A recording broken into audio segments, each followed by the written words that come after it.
use food well, and it's medicine. Use food wrong, it kills you. I mean, the food problem in the world could be solved through this, what I'm going to tell you right now. I think you gotta have a dream. The School of Greatness. Really? Yeah. Please welcome Lewis Howes. Welcome back, everyone, to the School of Greatness podcast. We have got my dear friend Wim Hof in the house. Wim, how you doing, man? Thank you. Thank you for having me, Lewis. I'm so excited, man. You've been on the show a number of times now. For those that don't know who you are you're a Dutch extreme athlete, and you got the nickname the Iceman by breaking all these crazy records to cold exposure. And I got to go to Poland with you earlier this year before the pandemic. It was kind of the last thing that anyone really did in person. And we got to have this incredible 5-day experience with you. I brought 13 guys over from the U.S. and Canada. Incredible time. We all bonded, opened up in a big way. And the thing I want to talk about first, which we mentioned before we jumped on here, is trauma. And your work, the Wim Hof method, and what you do really helps people break down the trauma so that they can open up and live a freer life. And this is something that you experienced with your previous wife. You dealt with a lot of traumatic events as an adult with your wife who passed away. How important in your mind is it in healing trauma from the past in order to set ourselves free? Yeah, exactly. So when I lost my wife in 95, and that was because they called her schizophrenic, and a psychic disorder and mental disorder and bipolar and manic depressed, but they could not heal her. With all the pills, all the medicines, all the injections, all the therapy, it just went downhill. And I had a family with her. But I saw the darkness growing. I was helpless. I could not do anything while looking at the love of my life slipping out of my existence, of my presence, my being as a father of 4 children with her, meant to be all my life with her. And there she was. She kissed the children goodbye before she jumped from 8 stories down. And that was a beautiful woman, very alive, but the darkness was too big and the psychiatry could not do anything. So I was left behind, and I had 4 children, had very little money. And what do you got to do? You got to jump on the train of every day. You got to create, survive for your kids. But then the cold water makes your mind still. When you remember when we were in the cold water, we had kind of fun. But if you do that on your own in freezing water, you are like silent. You don't picnic. You cannot feel your grief or other emotions than survive. Survival is what I did. And going into the water made my mind, grieving mind, still. That was an opportunity for my body to relax and to heal, find healing. And this I kept on doing because it worked so well. So I got a lot of energy out of it. Because once the pressure is out, you can jump, run, and do it all. The grief is gone. The misery is gone. The depression is gone. You feel, for the first time, with an absolute control within yourself. Because if you feel you just go back to the cold water, and the is gone, and there you are. Yeah. So that's what my kids needed at that time. They needed a father who was the father and the mother, who had energy and space for everybody and everything. And I got so much energy out of that. And then, because I found a way how to take care of deep emotional trauma, I began to do more and more and more. Television came in. And they said, oh, what this man is doing is amazing. He's going under the ice and he's swimming under the ice. He's running marathons beyond the polar circle. Let's test him out on the Mount Everest in shorts. Let's do this, let's do that. Television really is crazy. They challenge you more and more and more. But I had learned how to deal with my emotional trauma. The cold did it. I feel like a lot of people are dealing with emotional trauma more and more right now with the pandemic and just everything that's happening. A lot more people are feeling symptoms of depression, grief, trauma, anxiety. Do you think they should start with the Wim Hof method if they're feeling that and they've never tried it? Or is it too dangerous to get started if you're in a dark place? Good question. Good question. Do I think we are doing the studies right now? One in Detroit on bipolar people, and they have success. And now one in San Francisco on depression and the DNA. And man, I gotta say, it's depression is getting a depression if you do this. If you do this method, which is a simple method, accessible for free, it's there. We develop a free app for that. Great app. And every month we pay a lot of money to develop better accessibility, etc. It's all for free. You don't need anything of me, of my company. You just go and take on the free app and you will see it is very effective against depression and inflammation. Mm-hmm. Boom, there it is. If people expose themselves to cold or do the breathing technique, the Wim Hof breathing technique, how long until people start to experience change, or how long? Directly. Instantly, within a half hour. And I say to the people in favor just skip the talking. Do it. Do it once. And if it doesn't work, then you can call me a liar. But you will say otherwise, because I'm sure of that. How important is it to focus on eating healthy and having nutritious foods in your life while doing the Wim Hof breathing or cold therapy? Is it enough to do the breathing and the cold therapy and eat poorly and still be okay? Or do you really need to eat well also while you're doing this? No, food needs to be food. You know, food in our society is so much processed. There are chemicals which our physiology is not able to handle. Mm-hmm. So it takes a lot of energy for our cell biological processes to get rid of the additives, of the oxidation, the numbers, the E numbers, whatever they make, they put into the food, it's not food. So, first of all, let food be food. Yeah, that's number one. Then two, very important, in the times when we had to look for our food, we got alerted within our bodies and mind. Our eyes became bigger. We became more alert. Where is food? Hey, I gotta go. Then that's upon your mind. Your mind is being alerted through the sensation inside your body. Your body is talking to you. It says, food, food, food, food. Oh yeah, where is it? And when you do that, then you appreciate food. Then you value food. It's spiritual. It's knowing that you gotta do something for your food. Nowadays, when we can go to restaurants. I mean, I don't know with the lockdown, it's artificial, but you know, you can get anything just following your mind. They think, I need breakfast, I need lunch, I need dinner, I need something in between. It's all in the mind. But people do not feel anymore when they need food.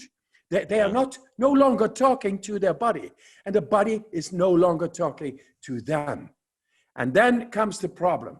The alienation from yourself is the alienation into food, and it doesn't give the right nutrition. So you keep on eating. Obesity is a big problem because people just do not know what food is anymore. The connection is gone. What I say to those people, okay, hey, let food be food. That's one. Two, feel that you need food. Feel it. Just once a day, it will come naturally. Wait until this feeling of food, appetite is really coming. Because what happens at the same time, simultaneous, you get a neurological revision of the body. Once you become more alert, that's a revision of the whole neurology of your body. That is spirituality at the same time. It's life. Food is life. Let life be food. When did you fully feel like you had command over your mindset and over your mind? Was it after years of practicing this cold therapy and healing the past? Was it pretty quickly when you started doing this? When did you feel like you have full command over your mind? And what was the thing that switched that? Or do you feel like you don't have that yet? Yes, no, I got it. The thing is, in the beginning, when I was young, I was looking for the meaning of life. And I can tell you, I skip a lot of stories now, but I found it in the cold. Because the cold shows you who you are and what you are in an instant. If you go into the cold water, it's like, yeah, that's you. That's you. The life force itself here, shattered. Be in control, in peace, in power. Because this is nature talking to you. There are no words. That's being, pure being. So I found that when I was 17, going into the cold.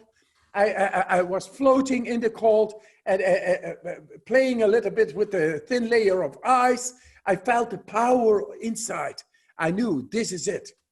This was something more, deeper, and something I was looking for through debate, philosophies, religions, traditions, languages, esoteric disciplines, karate, yoga, all those things I did, but it did not give me that feeling which the cold gave me instantly. Wow. Because that's it. And so from there, doing it on regular, like 25 years on my own, because I was the crazy man for others.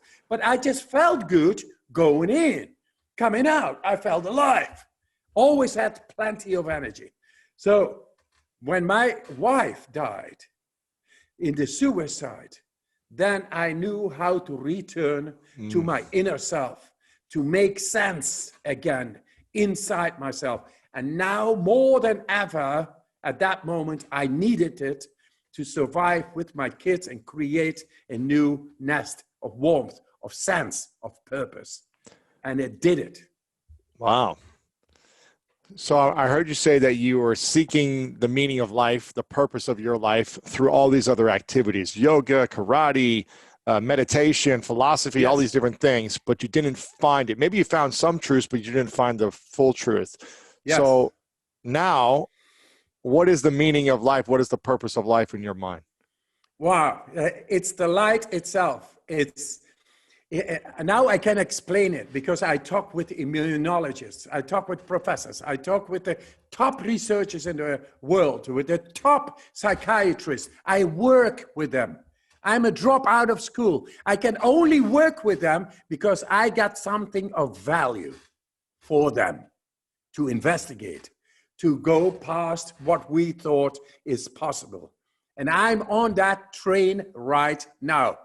And I'm showing new ways. First of all, in 2014, we showed with the endotoxemia that we suddenly, in 200 years of medical history and science, are actually able, proven by evidence-based research, that we are able at will to influence deeply into the autonomic nervous system, the immune system, which is very important now. So for with people COVID. that don't know what you did, just remind people that you injected a disease in your body.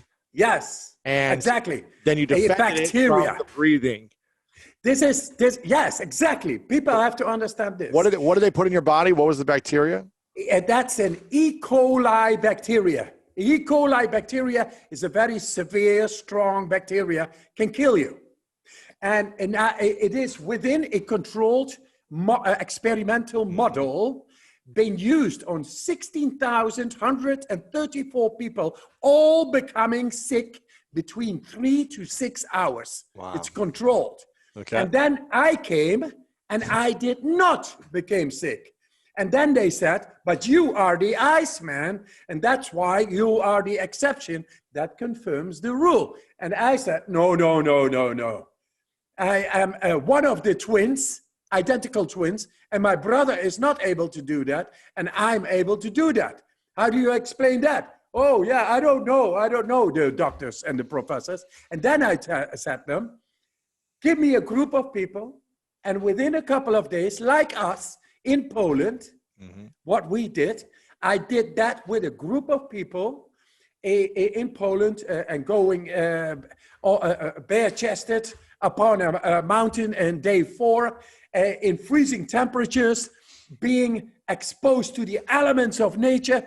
And then suddenly, 4 days later, they were all in the hospital taking the injection of E. coli bacteria. And all the 12, 100% score, suppressed the inflammation which is caused by the E. coli bacteria. That was for the first time in medical science. Wow.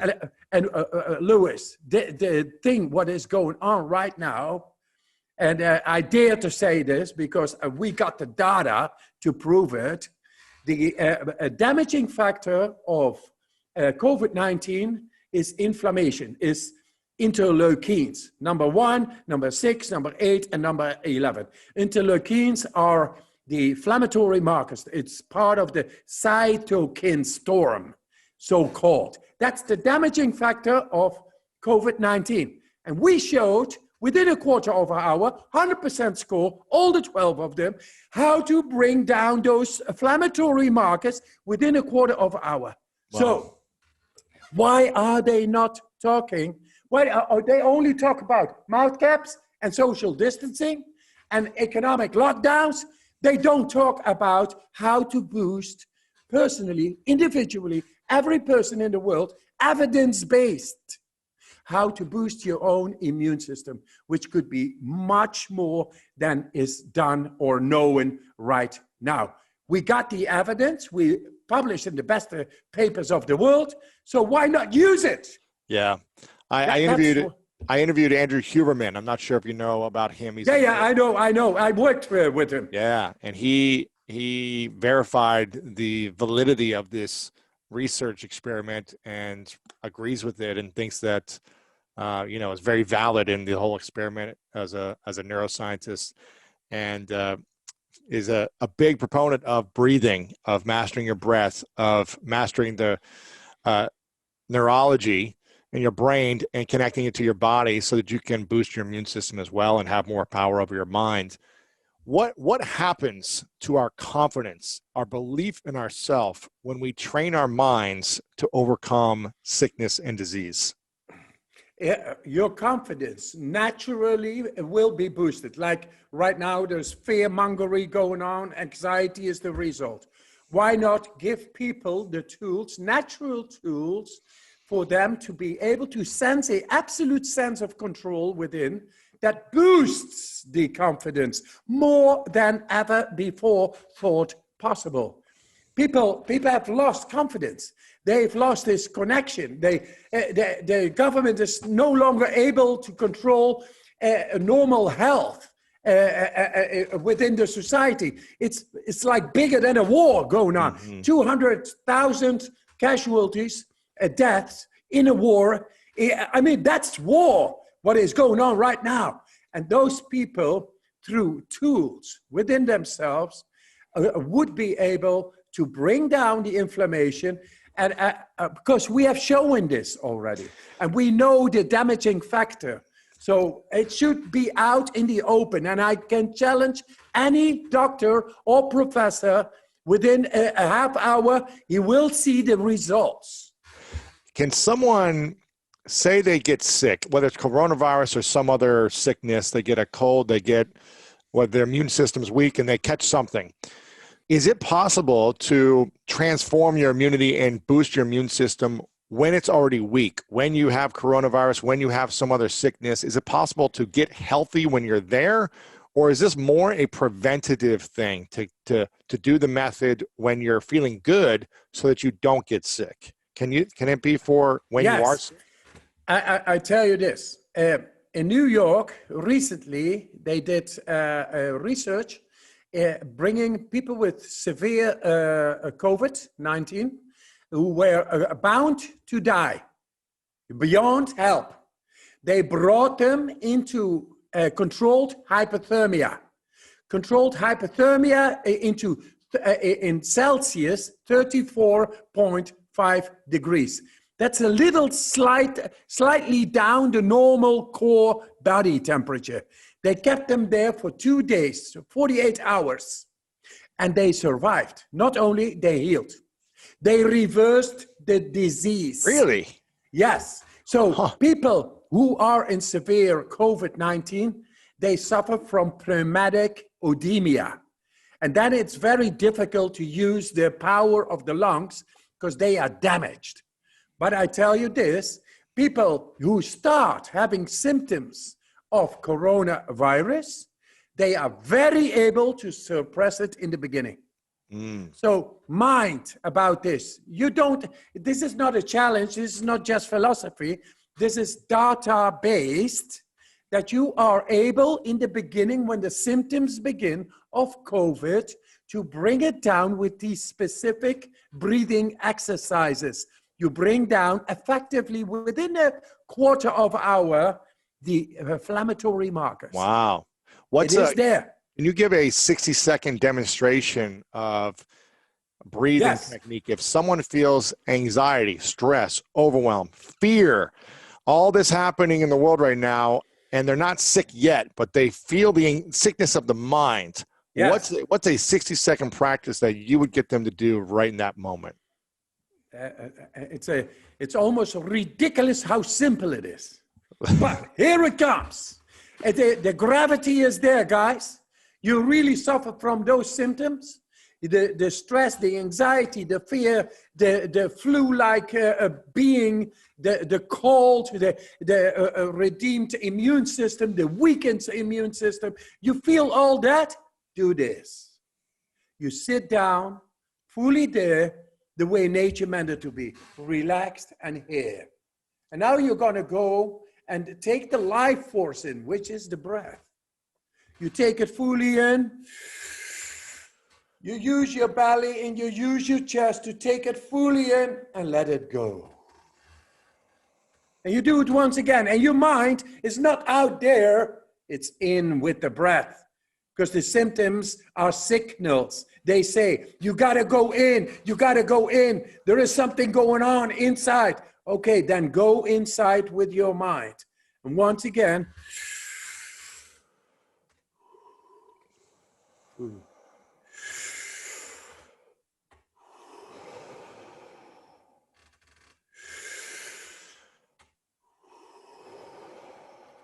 keep on going. You keep on going, then I can explain what is happening.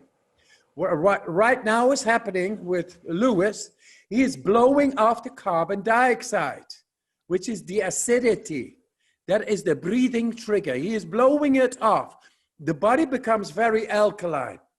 What happens when your immune system is deregulated, when your gut depression and inflammation is there?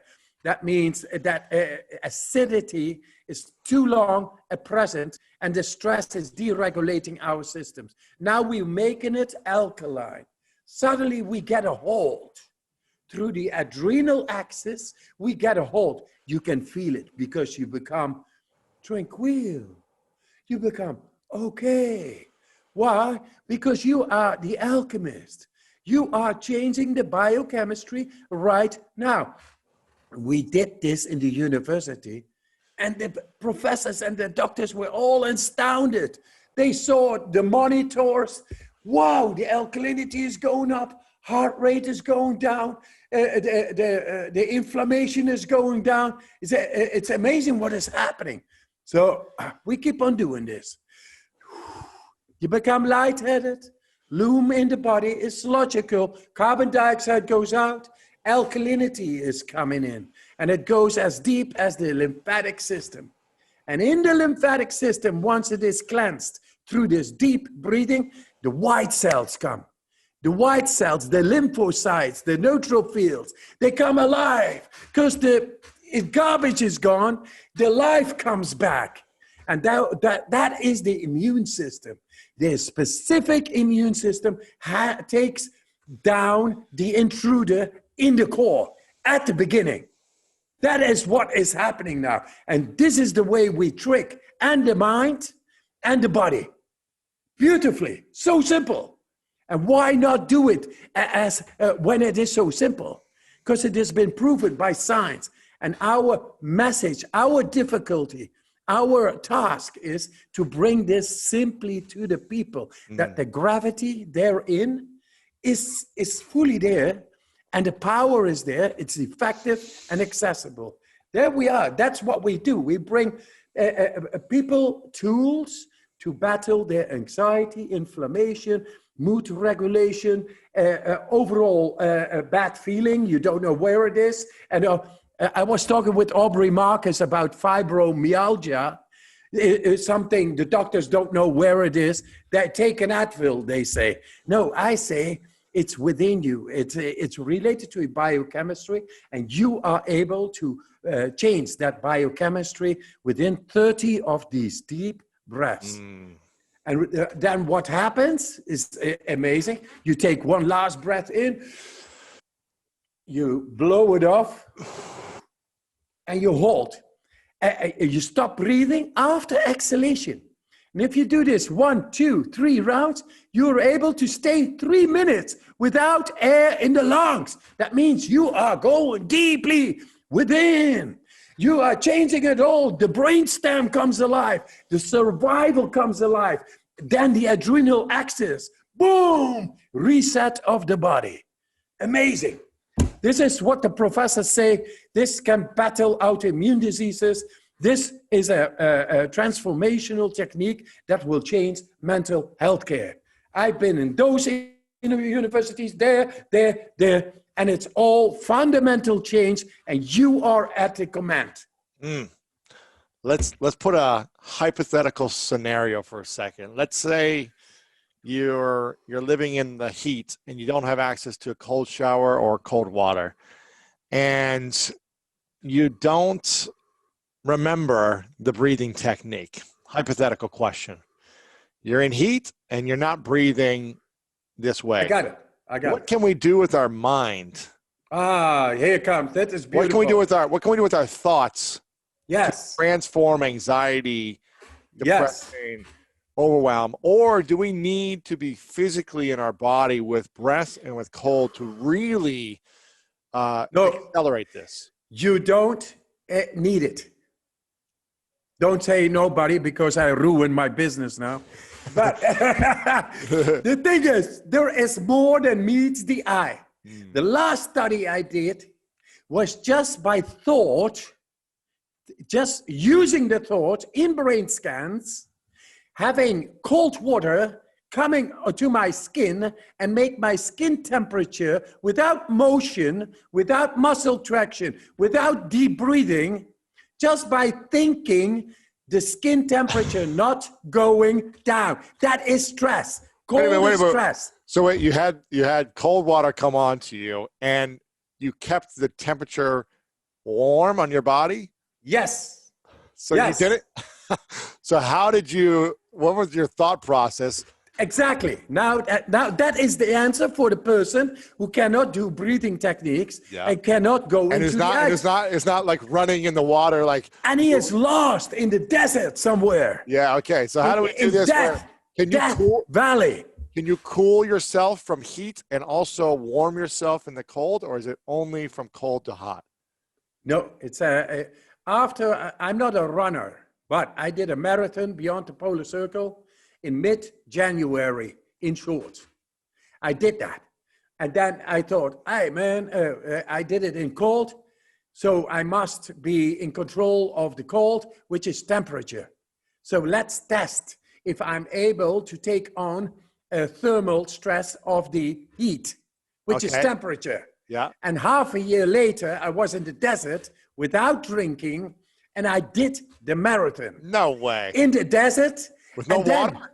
No water, no water. And then what the beautiful thing, because there was present a doctor, physiologist, who measured me completely up while I was running, etc.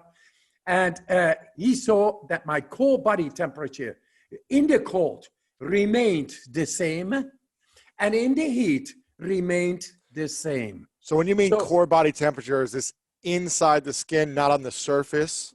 Yes, inside the liver, lungs, heart, and brain functioning was just in the right temperature all the time. Are you able to heat up the external skin on ice? And I tell you, in New York, in front of 300 people, a thermal imaging camera was put on my hand. And I wasn't aware if I was able to warm up my hand. They just asked me randomly, can you warm up your hand just by thinking? I said, what the heck? I just try it. I don't know. But I did it. I did it within a minute, 12 degrees up. Oh my, what? You went up in temperature. Yes, that is the power of the mind. So we what do you don't. Yes. What do you think about when you're in extreme heat, extreme cold, to lower or higher the temperature so you're not freezing or so exhausted of heat exhaustion? What is your mind going through in that process? That is confidence. Confidence in the power of your own mind. That connects through the power of intention, and it puts its will in command in your side of your brain over your body. And this is now the new science in Detroit showing. It's called top-down regulation. That's why they say transformational technique that will change mental health care.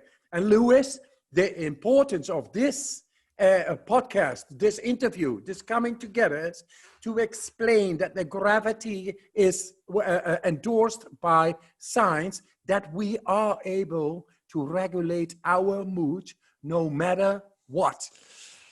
How do we take command of our mind in those extreme hot, cold, anxious moments? Again, if you don't have the breathing technique, you don't have running, you don't have the therapy, what do you do in your mind then to warm something up with your hand? What do you say to yourself in your mind? It's like when you are in love, you don't think, you fly. You got enormous power to go from A to B. To the object of your love, you go, nothing can stop you. We have to learn to love life. Then nothing will stop you. We are built to overcome any obstacle in our life to realize the beauty of our mind and soul. It's there. And I found it out because I lost my wife. I lost the emotion. I lost the purpose. I lost the love of my life. I was heartbroken to the bottom of the bottom of the bottom. And I learned to stand up and to find out what is not in the books. What is not what they teach us in our schools.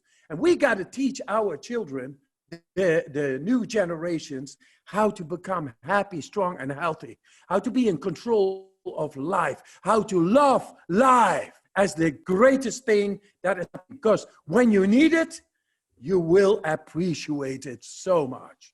And then you know what is God, what is presence, what is divine. You know it all. You know the purpose of life. It's not production and bridges, and it's beautiful to make all these things, but man, it's time that we get even with our divinity, with the presence of what we call God. And it's for every human the same thing. It's being able to guarantee happiness, strength, and health for our children. Let's experience that beyond any doubt. So break it down for me. When you're running in the desert or you're in the polar ice caps running, or you're putting your hand on ice, do you not think then and you more feel life, feel love? Is that what you're telling me, that you experience joy and that joy regulates your temperature? Or what is that thought process for that 3 minutes with your hand on the ice? Are you going to a happy place in your mind? Are you thinking about your family? Like, what is that thing you're doing? That, if every time when you go into a cold shower and you go into discomfort, you learn to deal with the stress mechanisms inside the brain. And when you really need them, then you know how to connect and make yourself from the inside. From the outside, you don't see anything. But from the inside, suddenly you become very strong because you are regulating the hormones, the adrenal axis. And the adrenal axis is able to get you in an altered consciousness and physical power. And then you are more than what we think we are. That is logical only. We never go into discomfort, so we don't know when something happens, when the shit happens, or when an accident happens, or something very severe, or war situations. We haven't trained for that. So going into the cold, I tell everybody the cold and then the ice water, really, it brings you into natural condition of the mind to deal with stress and pain. How important is it then? I mean, I love that you're saying this because my entire life, I have tried to put myself under controlled pain, controlled embarrassment, controlled physical pain, not to where I hurt myself, but a controlled sense of discomfort, not feeling good. I don't like this moment, but it's painful enough because I'm going to grow past that so that when pain comes my way, I can handle it emotionally, emotional resilience. Yes. How important is it for us to desire pain in a controlled manner on a daily basis? Or is it something we do once in a while that will help us? Should it be daily or once in a while? I think it is very addictive. I'm not talking sadomasochism, but I'm talking this. Right now, there is a crisis in the world with pain and painkillers. Mm-hmm.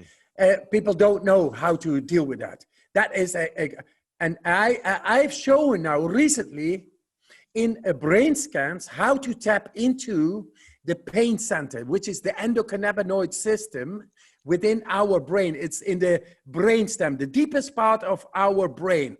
We don't no longer know how to deal with it. So how much pain do you have to endure to neurologically connect with the pain center in order to bring pain through activation of opioids to a controlled level?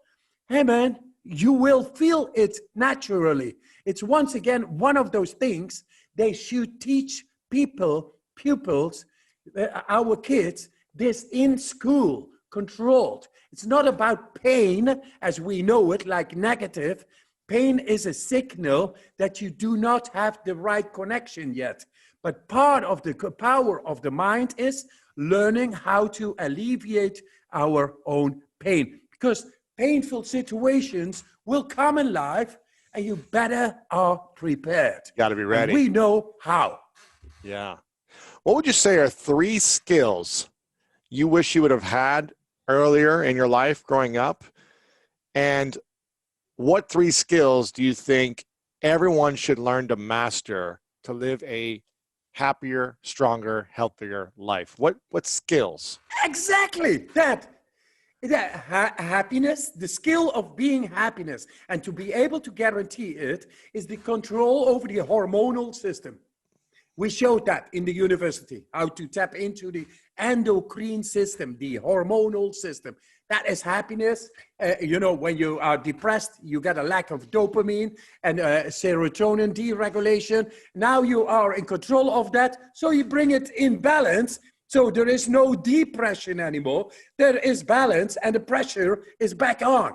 That is happiness. You become very happy if you are able to regulate your own mood and able to face difficult situations flawlessly. You become happy and you pass it on to others, you're healing others, and that comes and blesses your soul. And that makes us very happy.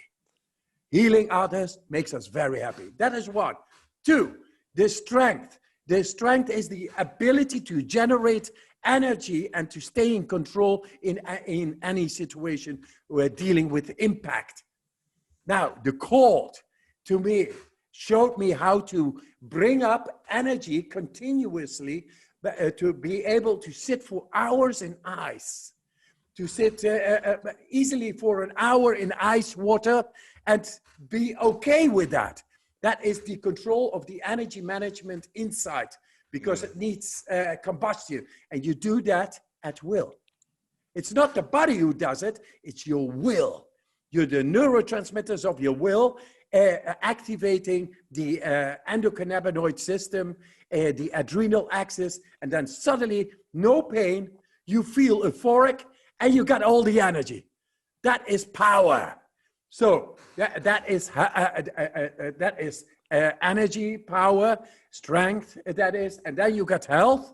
Health, the ability to tap into the immune system on all the three levels. There are three levels, and two levels were thought in medical science impossible to access. And now I know how to do it, and I showed it in scientific trials, medical trials. So it is beyond speculation.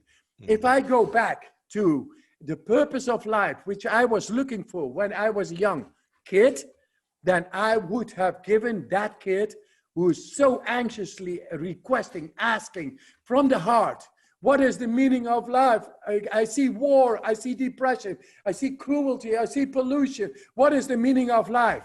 It is happiness, strength, and health, and healing others through your being healthy, strong, and happy. It's hard to heal others if you're not happy, strong, and healthy. Exactly. You can't heal someone else when you're depressed, weak, and sick. There it is. Because in the end, you pass on, you transmit your energy. And if that energy flows, you make people flow in their energy again, and then they are deblocked. When they are deblocked, then disease comes on, the ease, being at ease or disease. And disease is being blocked. The energy doesn't run right. There is wrong chemistry going on. And people don't know how to solve it. Then if you got a sane somebody, healthy, very, energetic, there, and then he is able to touch you. And then this social distancing is really not good. Because people need to touch each other. Yeah. It's neurology. It's neurology. Oxytocin comes in. Oxytocin makes the blood flow go in. And then the blood flow is nice and okay. Love is the answer. What do you think happens to us when we distance ourselves from others? When we distance, and they had studies on mice. Mice have a 20% a possibility to have breast cancer. And then with distancing from other mice? No. Just it's always there. In general, with mice. in general, gotcha. In general, but if you put mice together, then it stays benign. But if you separate them and have them live on their own, it becomes like 80%. Oh, really? Yes, what happens inside is that the biochemistry, it needs others. We are social beings, not for nothing. We are social beings growing from millions of years, and now they begin to artificially keep us from each other. That is not good. It's against nature. It will cause deficiencies, depression, hormonal deregulation, etc. Too much things are happening here, and it's not good. You talked about willpower of the mind for a second, a little bit ago. It seems like a lot of people in general have a weak willpower. There's piece of candy, they eat the candy. There's a distraction. They take the phone to the distraction. They binge watch TV. They do the thing that doesn't support their life and improving, doesn't support them in their relationship, their health, their happiness. We get distracted easily in general. How do we create more willpower of the mind with all the distractions we have going on? How do we create more willpower? I tell them, use your phone, eat all you want, drink all you want, etc. But go into the cold shower, because you need to will. You need to exercise your will before you go into the cold shower. And when you go into the cold shower and take on the stress and control it, then suddenly you feel so much more energy. You don't need the compensation anymore. You don't need that bar, Snickers bar, and the beer, and the telephone, and all this. You don't need it because you feel good. We fundamentally do not feel well enough to not seek compensation. So when you go into a cold shower, you learn to handle your mind, but also create a lot more energy through exercising the vascular system, the cardiovascular system. It's not for nothing that the cardiovascular related diseases is still killer number one in the Western world. And that is of not going into stress, not going into cold, wearing clothes all the time. So the system inside, the physiology weakens. It's logical. And then you have to compensate for that loss. And you don't know how. I tell you, the cold exercising is able to invigorate our energy processes so much, we just feel great. I always say, get high on your own supply. It's all there. Get high on life. Yeah, high on life, yeah. Why do you think we get so addicted to other substances, whether it be, things we eat, things we smoke, addicted to watching things, addicted to whatever? Why do we become addicted to things to make us feel good? Why can't we just feel good without those addictions? Because our minds in our society, which is based on money and selling, is being bombarded through advertising. If you take this beer, you are in heaven. If you take this smoke, you are so great with yourself. If you have 6 cars, then that's better than 5 cars. You are the master. And if you have 10 houses, then why do you live, man? We are built to be unconditionally okay. We have to go back to the core. We over-abstracted our systemized money-making ways of living, and we are actually not dependent on them. And I say, all the technology, all the system, it's all great because it's part of the creative power of the mind. But let's not forget that we actually do not need it to the amount which is now happening, and get back, and then you become even wealthier, because then you are not overwhelmed, you're not sucked out there, you are yourself and enjoying everything so much more. Yeah, I love this. You mentioned that you're an identical twin, right? Yes. What does being an identical twin do to your identity, Wim Hof's identity? And have you ever felt like you didn't have your own individual life growing up because you're an identical twin? I'm quite different of my identical twin, and that's because of my lifestyle. Yeah, man, he is a truck driver, international truck driver. I can't do what he is doing because he's sitting for like 8 hours a day. Now he's doing cold swimming and everything. That's great. He's doing it now, and he feels great with it. But I thought, man, it's like Zen what you are doing. You're just sitting, handling that big wheel, and there you go through the countries of Europe, and you're venturing, you go from A to B. You are for days gone from home, from your children and your wife. You are just a soltero. on your own, a hermit on the road. That's what you do. I think I respect you, man, but I am too flamboyant. I want to change all the time. I want to make music. I want to talk. I want to be with my ridiculously cute little son and with my wife and with everybody and in my garden. Yeah. Okay. Yeah. I'm curious. So you always felt like you had your own identity, your own life. You never felt like you guys were sharing a life or anything, right? Man, you got to, since we were born, that's besides the 9 months we were together completely in the same fluid. And since we were born, we slept always together until 17 years. No way. We slept with the arms over each other. In the same bed.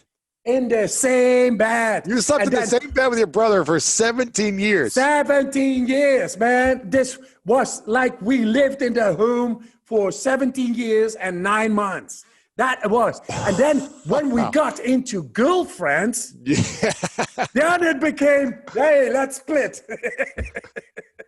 We got to split, man. The girls were never in the bed with you. No, not together.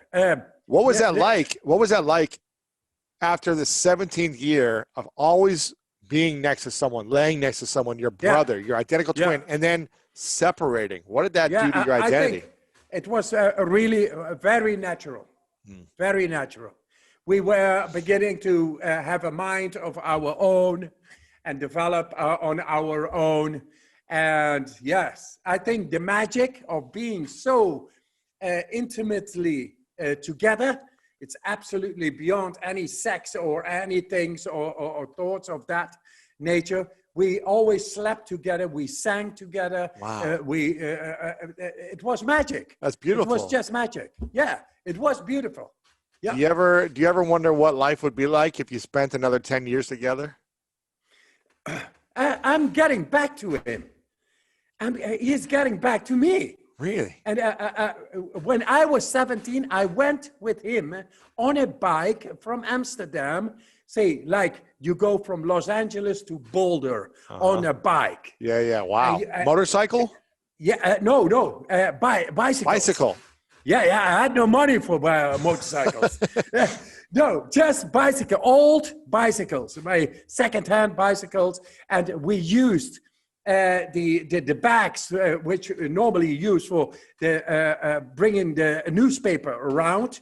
We used that to put everything inside.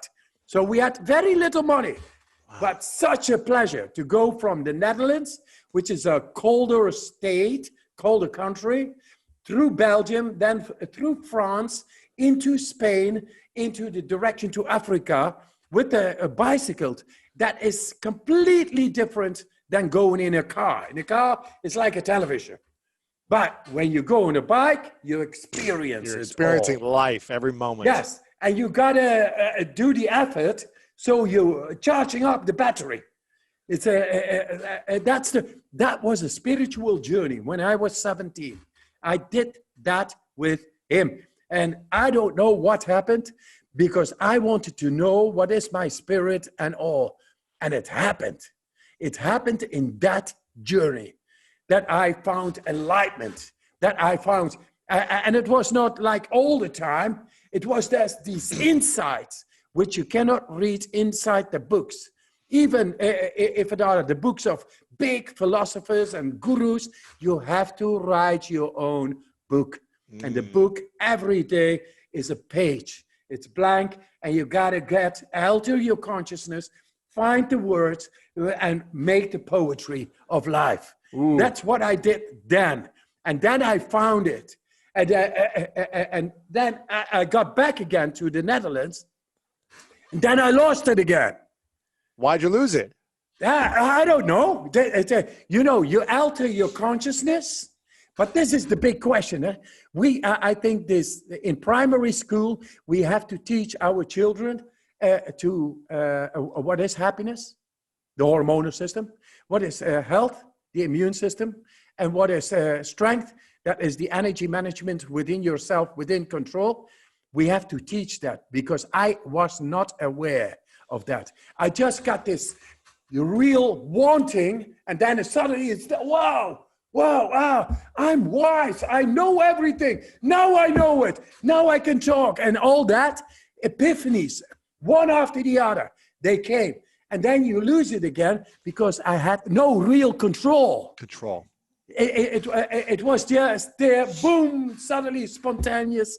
And it stayed 3 weeks, like a beam of light, like a wave. And then when it was gone again. But I never forget it. And now I am on the hunt to get it fully within control, to show it through science, and to share it with the world. That's what we do right now. Love this. You've got, people know the Wim Hof method. They know the cold therapy and the breathing techniques. What is the Wim Hof diet? What is it that you eat most of the time on a day-to-day basis? Do you kind of eat whatever you want, or are you a specific type of eater with your diet? Yeah, I'm vegetarian. That's one. And it's no all meat. right. No meat. No meat. Simply that. It has its reasons, but for your health, I say don't eat too much. Feel your hunger, feel your appetite. Then you appreciate not only your food a whole lot better, it will become a whole lot better because your whole system is ready to receive the food. When you are hungry, your system is ready to take it on. The enzymes, the cellular processes, they are all awake, screaming, yeah, come, oh, beautiful, oh, so nice. Then you are witnessing a feast, and you are in it. That should be food every day. Then it becomes spiritual. Physical spirituality is food. So, and besides of that, food should not be, food should be food. So not all the chemistry, the additives inside. Just watch a little. Be conscious what you get in, because it's gonna be you. What's it? That's true. Your food becomes who you are. What's a day-to-day look like for meals? When do you eat? Do you eat a little in the morning? Do you wait to eat? Do you fast? Yes. Are you eating mostly vegetables? What are you eating? I really, if I take breakfast, then I feel stuffed. So I don't take breakfast. Lunch, no. I take it maybe at 3 o'clock or something now. But for years, like 20 years, I only ate once a day at 6 o'clock, after 6 o'clock p.m. in the afternoon is when I really felt the appetite, agonizing, beautiful appetite inside. And then the food comes, you attack. You don't think, it's coming. It's great. And that I learned, that makes you sharper. It revises your neurology, the neurology inside. If we go back in the time of the prehistorics, there were no supermarkets, food stores, etc. It was not there. You had to look for it. And the driving force for that was your hunger, your appetite. So you became sharper in your eyes, you saw more, you lived more. And then when you find it, you have gratitude directly, no words. It's all spiritual. And we have lost that spirituality because it's all the mind. It's bombarded with the advertisement. Eat a hot dog here, the McDonald's there. This is food, it makes you go in heaven. And what is it? Do I feel that I need it?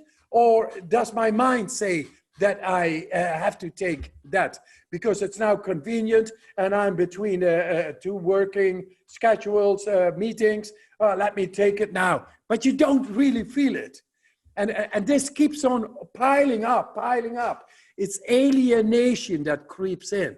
It's a different being than the simplicity of your being as being simple here and now, unconditionally there, with all the clear answers coming naturally every day. Yeah, there's so many, I've interviewed so many scientists and researchers and doctors on the power of fasting for periods of time, or eating less, having less food to help you get rid of inflammation, to help you live longer, to help you have more clarity. I've done 4 days of no food, just water and coffee, and felt more clear and focused and had a lot of energy. There you are. There you are. Before.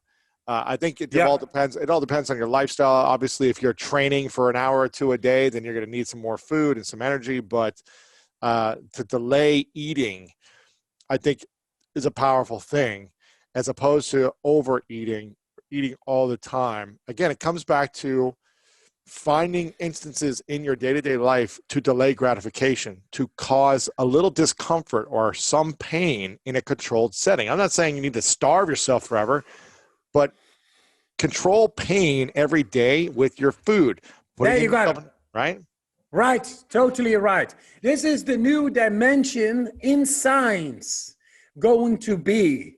And that is what we are doing right now with the research in San Francisco on the DNA, through showing that hormetic exercise, that is what you were talking about delaying pleasure, delaying whatever. You know, it could be in sports, you do more, or you look for a certain kind of stress, and you do it consciously.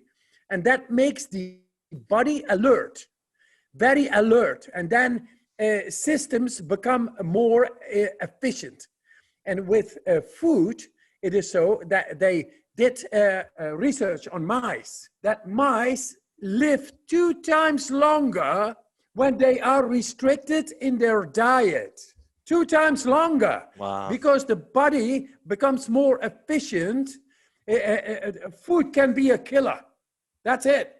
And use food well, and it's medicine. Use food well, and you get a lot more energy. Use food wrong, it kills you. You become obese, you become weak, vulnerable. It doesn't make you satisfied. It's not part of your pleasure of life. Before we continue this video, make sure to subscribe below and turn on the notification bell right now so you don't miss out on these great videos every single day. So why choose food and take it in unconsciously, like, I have to eat, I have to eat. It's nothing, it's blubber. Yeah, it's like we eat it for momentary pleasure, but it causes long-term pain. Exactly. Whereas if we create momentary pain, we have long-term health and pleasure. Exactly. Well said. Wow. Dr. David Sinclair, who I've had on a couple of times as well, he's one of the leading scientists out of Harvard who does a lot of this research on mice and giving them food and all these tests. And he might have been the one who actually did that test. Yes. But he talks about that. If you really want to cure diseases, eliminate inflammation, and get rid of all the junk in your body, eat less, eat better. How many calories do you think you eat a day? So you eat like around 3 o'clock and then maybe a dinner, or sometimes once a day? Or yeah, sometimes no dinner at all. I just feel how much I need, and I will absolutely not overeat. How much calories? How much calories are, say, sometimes I just eat 4 slices of good full corn bread with a big amount of butter and peanut butter on top. Yeah. Love it. There you go. That's all you'll eat. What will you drink throughout the day? Do you drink a lot of water? Do you drink tea? Do you drink coffee, matcha? What do you drink? Yeah, I like coffee in the morning. Oh, yeah. And then water. Water is great. And I take it. But I have to say, water, liquids, and all great. But breathing consciously is really food. Now, this is another aspect. I mean, the food problem in the world could be solved through this, what I'm going to tell you right now. Deep breathing, deeper conscious breathing, influences the mitochondrial aerobic dissimulation. Aerobic is oxygen, you know.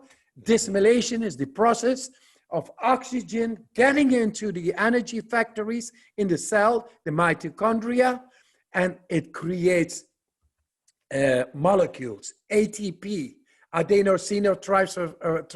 triphosphate, whatever it is molecules, it's energy. Now listen, cancer lives anaerobically. Anaerobically, we are able to produce two molecules. When we get aerobic dissimulation, we can multiply the amount of energy with 19 times. 19 times. So 38 instead of 2 molecules, 38 molecules. If you breathe the right way, you are able to increase through conscious oxygen bringing in the amount of energy through molecules like 19 times. This should be researched because it doesn't cost money to make food, to make molecules. Food equals energy. Deep right breathing also equals energy. So what I'm hearing you say is that we could, if we breathe better, we could have more energy and we don't need as much food. And you know how crazy this can go? There are people, they call themselves breatharians. Okay. And they don't even need to eat anymore. No way. Come on. You have to get a breatharian on your podcast. I've never heard of this. So wait a minute. Look it up. Look it up. You can breathe and cure hunger. There it is. There it is. Yeah, you have to eat eventually, right? You can't just go. Yeah, I mean, it's going to be cut like 100 times the amount of what you eat normally. Wow. And thrive well. That is possible. Breatharians. Yeah, breatharians. Breatharians. Okay, yes. I'm making a note of this. Just look it up. You know any breatharians? And get the signs on it. Okay. Because this, 1 and 1 is 2. Yeah. If we are able to show that breathing better consciously makes great amounts of energy, thus the food intake can go down with, say, 50%. Hey, man, we saved the world. So when we breathe, just so I'm aware of this, when we do 10 to 15 minutes of Wim Hof breathing or any type of deep breathing like this, what does that do to our mitochondria? It multiplies the mitochondria? It multiplies the ATP, the molecules. The energy factories begin to become more effective. And thus, they create more molecules. And when we have dissimulation. And when we have more molecules or more energy, we don't need as much food. Is that what I'm hearing you say? That is the logic. Yes. Because food is to bring us more energy throughout the day. Yes. And you know what?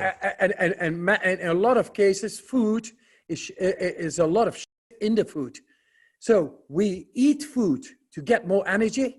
But then a whole chunk of that energy is needed to get rid of the additives. So in the end, we create a deficit of nutrients and vitamins for the body. So those are very crucial things because we do it every day. Yeah. So the body, the digestion system is working harder to process the bad foods as opposed to processing the good foods to go to where it needs to go throughout the body. Yes, and it takes quite a chunk of energy to process it. It's like garbage coming in.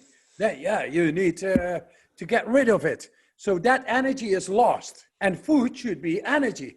Now it is plus garbage, then part of that food is going to be big chunk, is going to be used to get rid of the garbage. And besides of that, it is a long term, it is of no good to get the wrong chemicals inside. It's like poison. You got to deal with the poison. Yeah. Okay. Well, there's the Wim Hof diet. That's the next book in the future.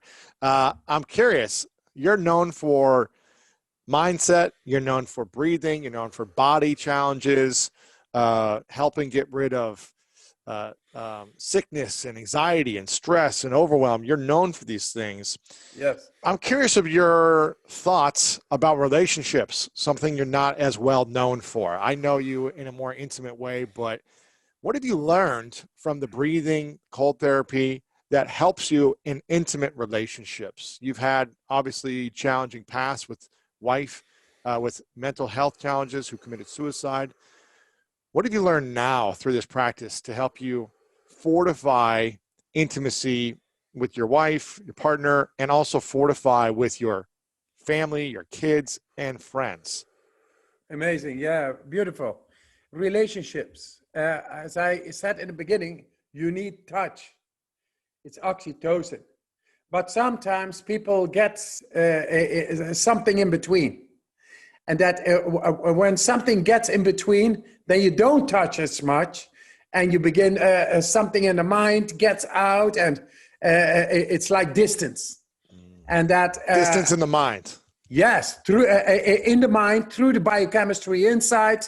And that what I say, if you do these breathing exercises, you get rid of the wrong things in your biochemistry. I tell everybody, do the breathing, you become the alchemist.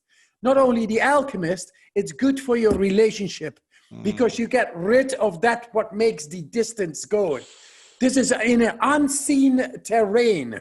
It's a vibrational, but when you are blocked within yourself, you're not able to get your energy over the right way. And sensitively, you can't see it, but it's there.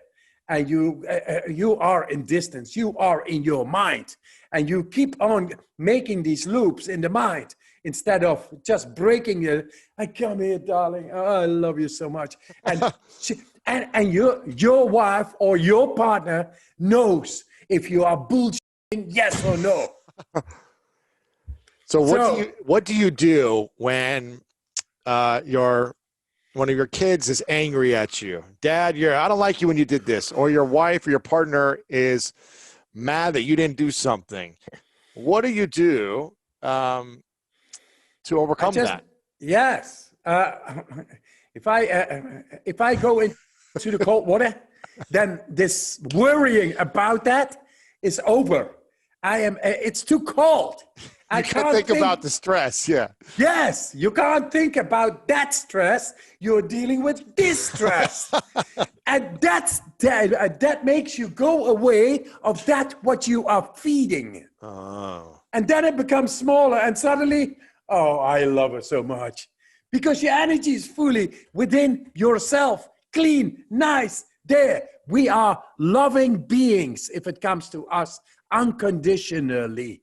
We are unconditional beings who are in love with it all. But then comes the stress, and we don't know how to deal with it.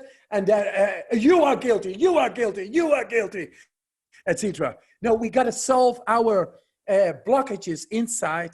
And the cold really knows how to cut off whatever you got inside, and you got to be there. And the breathing exercises, they are very good to regulate.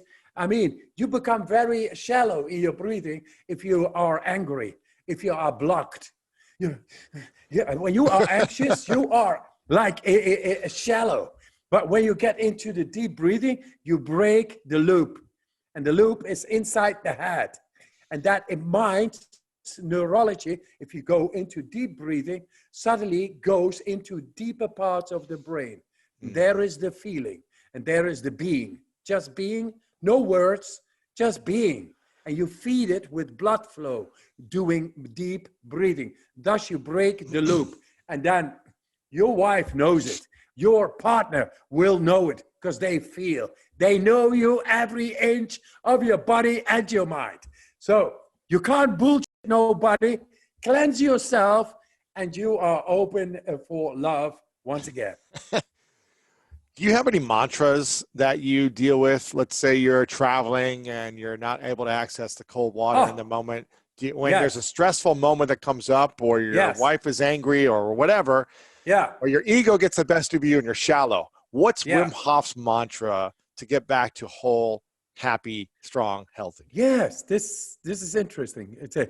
I think the power of the mind, which I'm showing right now in these studies, which is able to defy external stress just by using the mind, that I think little children in good traditions of where religion, God has a place, then before they go to bed, they ask God subtly in a prayer to be tomorrow, that it is going to be beautiful and nice and great. That is the power of mantra. That's the power of the subtle power of the intention. That is the power of the mind. We lost that. We get in too much TV, too much iPhones, too much this, too much that. Where is the prayer again? The prayer now is no longer related as the church teaches us, because we got so many religions, so many differences.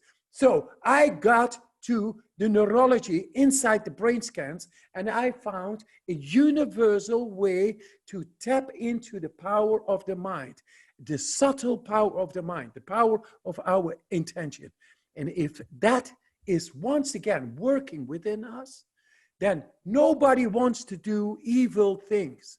But people get frustrated. They don't know how to get out, and you are guilty, and you, and this and that. No, once you become subtly in command through your own mind over your own body, then that is what I wish everybody to do again. That is my mantra every day. So when I go in an aeroplane, I always have a little prayer. I say, tuum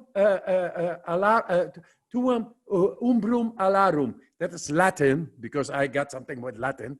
And it says, God, spread your wings and bring me safe to the other side. Wow, that's cool. And I most times I'm clapping when we landed, and nobody is clapping anymore. It's amazing when you go up in the air, you come down, and everybody should clap. Not for the pilot only, but for being safely on the ground, because it's magic. It is magic. So, could you imagine 100 years ago seeing something flying with hundreds of people in the sky? You'd think we were crazy. Sorcerers, witches, burn them on the stake. Exactly. So what's a daily mantra for you? Something you think of first thing in the morning, throughout the day when you're going through a stressful moment? What is there something you say to yourself, a phrase over and over again? Yes. In the morning, just rise and make friends with the day. Make friends with your wife, with your children, with everybody, and make sure you do it. You feel it, and reciprocal, that it comes back, and that you feel it. If you do that, you got the best foundation for the day. What do you think is your highest priority in life? Highest, if you could rank them, the top 3 to 5 priorities for you on a daily basis. What are those? First of all, bring love in your family. Absolutely. That is the greatest. Then bring love in the rest of the world. Heal the world. Believe your good ideals. Always stick to your belief. Invest neurologically in that what you think is good, because we are built to be good. And then we are built to be successful. That's the way we are built.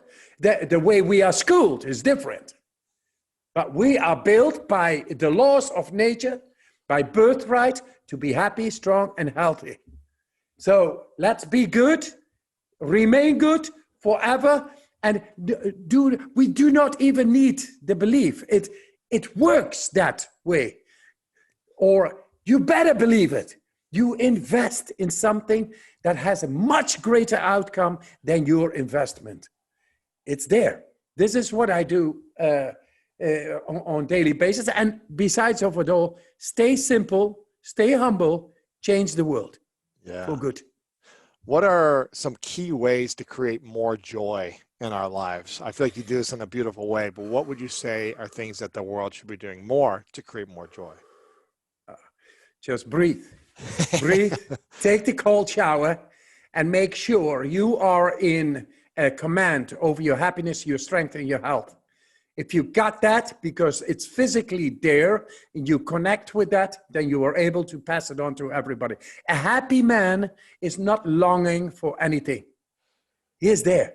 He doesn't go to war. He doesn't create chaos. He creates radiance of love and energy for everybody, and mostly even for himself. I mean, it's almost egotistic because you're going to feel so good. If you heal others, I feel so damn good every time when I see that people come from dark places and they tell me, man, I burst into tears of happiness. That's what I want. What are ways we can love ourselves more? I feel like self-love is something we should all be doing, because the more we love ourselves, the more confidence and love we give to other people, and more we can heal people. How do you fill yourself up with love? Good exercise during the day makes you feel really proud. Body awareness, deep body awareness that you are there and you went fully. I say, die once a day. Because then life comes fully there. And if I go and I don't feel it, if I don't feel control, man, you can fight me in the barrel, full of water, full of ice, for an hour. And that's not penitence. It is, I want to be in control over my physiology by my mind. I want to love myself and the rest of the world. Of course, if I'm not in control, then who and what is in control? Yeah. What are we in control of? Over our happiness, strength, and health. Boom. And that is the endocrine system, the immune system, and our energy processes. It's all there. Actually, we are in control by letting go. This is what I say to the people. Learn to control the mind is learning how to let go. Because the body is one with the mind, with the brain. It's one. And the body knows how to solve extreme impact of stress anytime. But you have to learn to let go. Don't stick with the ego, with the shallow thoughts of yours. There is much more than meets the eye. It is the subconscious, the autonomic nervous system. It's your destiny, and it's calling for you. And you just have to play, go along with the ride, and enjoy it. Why do you think we hold on to ego so much? Because that is that's the quest of life. We have to go past our thoughts. And if we learn to heal others and just to love others, then we will transcend our ego. That is what it teaches. What our reality wants, what our soul wants, is pure love. Imagine when you were in love with the partner coming into your life. Man, what is happening? That's your soul. Your soul is happening, and you love it. And it's and the other one, the partner, has the same thing. And then we get creations like little children and and all. But yeah, that's the way it is. And it's the light. We are the light, and that light comes. But we can create light more in us by healing others and increase it, making it. It's not that it becomes bigger in ourselves. We become maybe famous and all, but the light really is not bigger than 20 years ago when nobody knew who I was. Right. It's not bigger. It is just, I'm doing what I should do. And that feels so great, deeply inside, that I have no fear of dying. Because when I die, my soul is blessed. Man, it's the way. And I want to show that now in science, in the DNA, in the ancestry, the ancestral genetical codes. This is my next book gonna be, to get back into nativeness. The nativeness is in harmony, being in harmony with nature outside. And that is in love with what provides all the goods for us for free. Yeah. And not abuse it and exploit it. And this is the way relationships should go as well, because we are all part of the same Garden of Eden. Absolutely. I agree on that. I'm curious, Wim, what's the challenge you have yet to conquer? You've done so many different extreme challenges for your body, your mind. Is there a challenge you look at that is your Everest, that is your like, I've never climbed this, I've never done this thing? Are you still trying to tackle these challenges, or has it evolved into something else now? Mostly it has evolved into something else, but physically, I'm 61, and now every year I was thinking at my birthday, I want to do, 1 minute more. When I'm 62, it's 62 minutes. When I'm 73, 73 minutes. When I'm 96, 96 minutes. But then I thought, no, I can't do that. I can do that already. That's not difficult. You know, the oldest participant right now in this method is 98 years old. Wow. Man, beat that. So what I want is within my life, show my Mount Everest, my more than Mount Everest, is to bring happiness, strength, and health, the soul where it belongs, within our consciousness, within our experience every day. I want to bring love as it is, no longer a mellow yellow kind of experience. Strong love, full of strength, very tender. What's the greatest fear for you that you've yet to conquer or embrace? I think the greatest fear, if you are a father, is with your children, and the rest, it's flourishing now. It's flourishing. My life is flourishing, and it has come from belief. When I had nothing, like very little money, and a lot of stress and all, I still was happy, because I was able to go into the cold and to the breathing and the exercising, and that made me feel great without the aid of external compensation, as we talked in the beginning. So what is, I forgot the question. Greatest fear you've yet to conquer or overcome? Yeah, I'm sorry. I ain't got no fears no more. that it is. That's good, man. The fear, I was just talking about the fear. When you are happy, you have no fear. When you are in love, you have no fear. You just want to do what you are feeling. You go, and there is no fear. You overtake everything, because the power of the mind is related to the love which you experience. Then suddenly everything in the brain is of usage of you to serve you to get to the other side. So then fear has no place. Fear is a signal that something is wrong inside. Ooh, yeah. And we have to listen to the signal, internalize, and solve the matter. Well, it could be an emotional fear, mental fear, physical fear. It could be viral, bacterial, spiritual. It doesn't matter. It's all fear. And the brain, the mind knows. It gives a signal. Don't kill the messenger. Go and follow the messenger. And then ask, what is the problem? Get this connection deeply within, like with the food. Talk to you. Your body is talking to you, and you are not listening. The fear is beautiful. It is a very sensitive messenger. Mm-hmm. It comes in all its fear. It comes to you. Please listen to me. No, don't kill me. Bam, bam, you go down. No, I follow you. Okay, where are you? Oh, of course. That's internalization.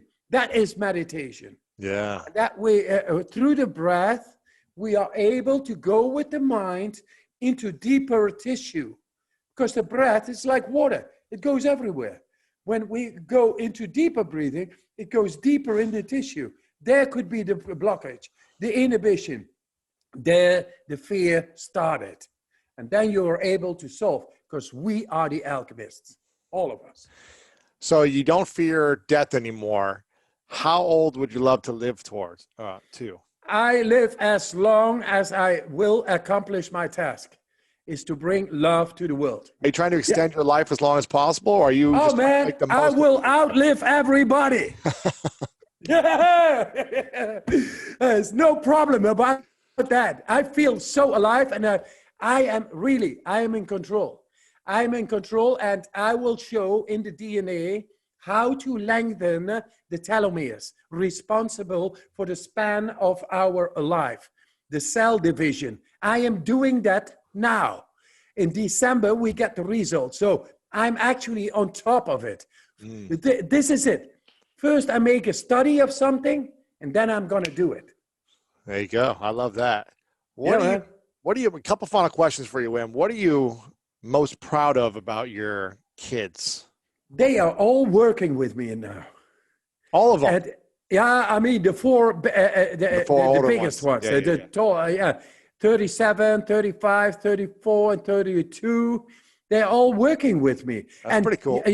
Yes, when I went to the primary school to get them, I always, of them, Dad, act normal. Because in wintertime, I went with my shorts to the school, and and doing handstands and splits on the courtyard, while these people waiting on the side for the children, smoking cigarettes, saying, "Look at that guy, he's crazy," So I had to act normal. Now my daughters, who graduate, they are doing the Wim Hof method as an instructor. Wow, and that's cool. They love it. So completely changed. Of course, that makes me proud. Wow. And I just love it. And I also teach them, be humble, simple, but very confident within you. You're able to heal so many people. Do it. Go. That's beautiful. And what's the thing you admire about your wife the most? My wife right now? Oh, everything. She knows more of me than me myself. So I want her around. Where is this? Where is this? Did you see this? Do you know how the computer works? Yeah. I'm helpless without her. And, not really, but it makes life so much more quality. Yeah. It gives me so much more love, so much more. This nest warmth, it's ridiculous. It's so beautiful. I don't need to travel. I don't need to climb mountains, etc. I want to stay in my garden. And now I got a new project. And the new project is I want to make an interactive garden. And with that, I will show that we are, as humans, we all have gardens. For those who have gardens, we are able to experience the depth of our physiology mentally and physically in our garden. I recently I made a project with rocks, 100-ton of rocks, piled it up to 4 meters high almost, and you can jump into the cold pool. That means you become aware when you jump in, and you got to make the decision. That's the hormetic stress. Delayed gratification. Delayed gratification. That it is. And at that moment, it's really there. And then you jump and you feel great, because we are more than we understand of ourselves. And the cold water is able to open up everything. Yeah. So I want to make an interactive garden where the flowers are beautiful, and the sensations, the experiences go really to the primordial depth itself. Yeah, man. That's my new thing, because I don't want to go away of my wife anymore. I want to stay home. You're getting too comfortable. Yeah. If I get too comfortable, you know what I'm doing? I get into the barrel, That's not good. for the wine, but for the icy water. Exactly. And when I'm back on, I'm back on. Well, Wim, I'm very grateful for you, and I'm very appreciative that we got to spend time together before the madness of the world happened back in January in Poland. I feel like it was a great experience for all of us, but to prepare us for what has come over the last 9 months and what is to come. And hopefully in the next year or 2 years, I can see you again, and you'll either be here in LA and we'll do some ice therapy in the cold water, or I'll be in Berlin or somewhere. So hopefully I can do it again in the future. You've got a book out, Wim Hof Method. Finally, I feel like everyone's written books about you, and now you finally have your own book, which breaks down a lot of this stuff about breathing, cold, mindset, science, health, performance. We've got your story in here, your spiritual awakening, but a lot of great stuff. If you just want to get started, maybe you're not ready to dive in yet to the breathing and the cold, this would be the place to start so you can learn more about it. I highly recommend getting this book. I've endorsed it on the back as well, and get the free. Thank you. App. Of course, yeah, and Thank you, man. Yeah, and get the. If people download the free app, it's going to be a game changer for them to get started with their breathing. This is a simple way to get started. I love this app. Wim is guiding you. He's coaching you. He's supporting you through this. You can do it for 10 minutes, 5 minutes, and get started, and you truly feel a physiological difference, and you feel better within minutes. Moments of doing the breathing. So download the app. It's called the Wim Hof Method app. I think you can get it for free on the App Store. Get the book. It's online. It's on Wim's site or anywhere you buy books, Amazon, stuff like that. And when Wim opens up more workshops in the future, when we're allowed to do stuff, sign up for one. Go to your site. Are you just WimHof.com? Are you WimHofMethod.com? Where can they go? Yes. Yeah. WimHofMethod.com. Go there and get on the wait list for when the world opens up and you can go do an experience in Poland with Wim. It's an incredible time. You'll climb a mountain with no clothes on except for shorts, 4.5 hours. You'll do cold therapy. You'll meditate. You'll do a lot of great stuff. Check it out. Also, follow Wim on social media. He's active over on social media, got great content to remind you about who you are, why you're deserving of love, and why you're deserving of a happy, strong life. Wim, are there any final thoughts, my friend? I'm really grateful for you. I'm always appreciative of our time together, but do you have any final thoughts? Yes, I have to appreciate your school of greatness, because it is greatness what you show. Through you're a handsome man, big man. I know you. You're much bigger than I am. But we both live for the greatness of our spirits and the love. And we are sharing this within the world. And every day we do it again and again. And we stand up, we rise again, and we are shining lights together. For that, I thank you.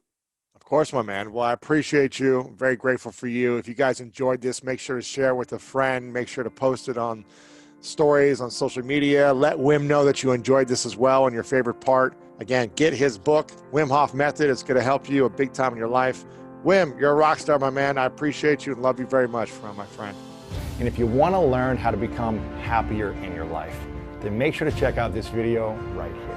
Only in the last 100 years has it even been conceivable that you could get paid money to do what you love. This is a brand new idea. So I am in favor of doing what you love and charging for it if you can.